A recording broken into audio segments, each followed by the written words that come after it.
ಸುತ್ತಲೂ ದೊಡ್ಡ ಕೋಟೆ ಇದೆ, ಆದ್ರೆ ಇಲ್ಲಿ ಎಲ್ಲವೂ ಸಿಗುತ್ತದೆ.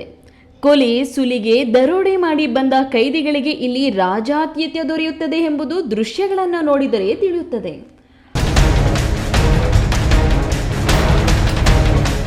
ಅಪರಾಧ ಮಾಡಿ ಜೈಲು ಸೇರಿರುವ ಕೊಲೆ, ಸುಲಿಗೆ, ದರೋಡೆ ಮಾಡಿರುವ ಕೈದಿಗಳು, ರೌಡಿ ಶೀಟರ್ಗಳು ಕಾನೂನಿನ ಪ್ರಕಾರ ಜೈಲು ಸೇರಿದರೂ ಇಲ್ಲಿ ಇಷ್ಟೊಂದು ಸ್ವಚ್ಛಂದವಾಗಿದ್ದಾರೆ. ಈ ದೃಶ್ಯಗಳು ನೋಡಿ, ಇದು ಯಾವ ಜೈಲು ಎಂಬುದು ಮುಂದೆ ತೋರಿಸುತ್ತೇವೆ.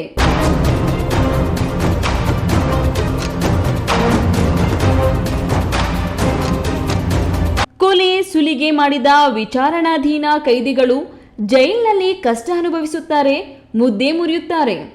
ಕೇವಲ 2 ಹೊತ್ತು ಊಟ ಎಂಬುದು ನಂಬಿಕೆಯೂ ಹೌದು, ಜೈಲಿನ ನಿಯಮವೂ ಹೌದು. ಆದರೆ ಭ್ರಷ್ಟ ಜೈಲಿನ ಅಧಿಕಾರಿಗಳಿಗೆ ಕೈ ಬೆಚ್ಚಗೆ ಮಾಡಿದರೆ ಅಪರಾಧಿಗಳಿಗೆ ಯಾವ ರೀತಿ ಸೌಲಭ್ಯ ದೊರೆಯುತ್ತದೆ ನೀವೇ ನೋಡಿ.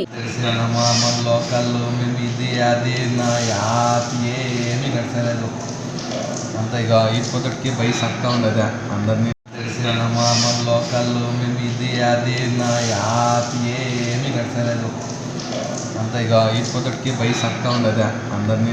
ಖತರ್ನಾಕ್ ಆರೋಪಿಗಳು ರಾಜಾರೋಷವಾಗಿ ಅಧಿಕಾರಿಗಳ ಚೇರ್ ಮೇಲೆ ಕಾಲು ಹಾಕಿ ಕುಳಿತುಕೊಂಡು ದರ್ಪ ಮೆರೆಯುತ್ತಾರೆ. ರಾಜ್ಯದ ಅನೇಕ ಕಾರಾಗೃಹಗಳಲ್ಲಿ ಹಾಗಾಗಿ ಇಂತಹ ಘಟನೆಗಳು ಮರುಕಳಿಸುತ್ತಿರುತ್ತವೆ. ಆದರೆ ಈ ನ್ಯೂಸ್ ಟಿವಿಗೆ ಎಕ್ಸ್ಕ್ಲೂಸಿವ್ ದೃಶ್ಯಗಳು ದೊರೆತಿವೆ. ಅದು ಯಾವ ಜೈಲಿದು ಅಂತೀರಾ? ಚಿಕ್ಕಬಳ್ಳಾಪುರ ಜಿಲ್ಲಾ ಕೇಂದ್ರದಲ್ಲಿರುವ ಕಾರಾಗೃಹ ಇದು.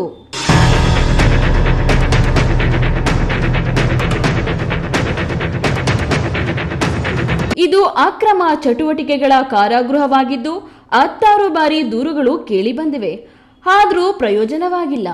ಇತ್ತೀಚೆಗಷ್ಟೇ ರೌಡಿ ಶೀಟರ್ ಬಾಂಬೆ ಸಲೀಂ ಎಂಬುವಾತ ಅಧಿಕಾರಿಗಳ ಮೇಲೆ ದರ್ಪ ತೋರಿದ್ದ. ಇಲ್ಲಿ ಗಾಂಜಾ ಸರಬರಾಜಾಗುವ ದೂರು ಕೇಳಿ ಬಂದಿತ್ತು. ಇಲ್ಲಿ ಗಂಭೀರ ಅಪರಾಧ ಮಾಡಿರುವ ವಿಚಾರಣಾಧೀನ ಕೈದಿಗಳಿಗೆ ಮೊಬೈಲ್ ದೊರೆಯುತ್ತದೆ. ಇಲ್ಲಿಂದಲೇ ಕೊಲೆಗೆ ಸಂಚು ರೂಪಿಸುತ್ತಾರೆ. ಸಿಗರೇಟ್, ಗಾಂಜಾ ಸಹ ಸರಬರಾಜು ಇದ್ದು ಚಿಕ್ಕಬಳ್ಳಾಪುರದ ಪ್ರಮುಖ ಹೋಟೆಲ್ಗಳಿಂದ ಬಿಸಿ ಬಿಸಿ ಬಿರಿಯಾನಿ ಸಹ ಸಿಗುತ್ತದಂತೆ.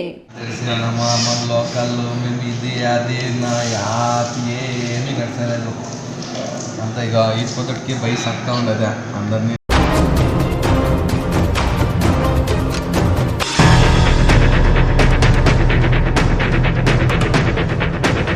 ಚಿಕ್ಕಬಳ್ಳಾಪುರ ಜಿಲ್ಲಾ ಕಾರಾಗೃಹದಲ್ಲಿ ವಿವಿಧ ಪ್ರಕರಣಗಳಲ್ಲಿ ಬಂದಿಯಾಗಿರುವ 200ಕ್ಕೂ ಹೆಚ್ಚು ವಿಚಾರಣಾಧೀನ ಕೈದಿಗಳು ಇದ್ದಾರೆ. ಆದರೆ ಕೆಲವು ಹಣ ಬಿಚ್ಚುವ ಕೈದಿಗಳಿಗೆ ಇಲ್ಲಿ ರಾಜಾತಿಥ್ಯ ದೊರೆಯುತ್ತದಂತೆ.